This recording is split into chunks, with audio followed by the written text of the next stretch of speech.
L'hôtel Noum de Niamey a servi de cadre ce matin à un atelier de formation à l'endroit des parlementaires organisé par le collectif des organisations de défense des droits de l'homme et de la démocratie CODE. Cet atelier se tient sous le thème « Quelle implication des parlementaires dans le suivi des recommandations du Comité des droits de l'homme ?» Le compte-rendu de Nefis Zakou et Chebou Guissou.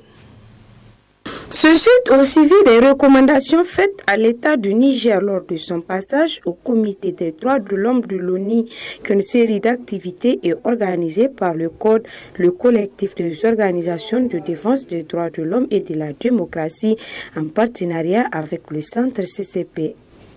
Centre for Civil and Political Rights, dans le présent atelier.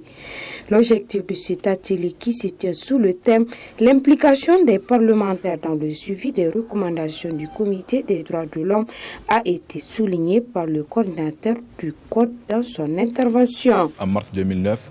le Niger a fait son examen périodique sur le pacte international relatif aux droits civils,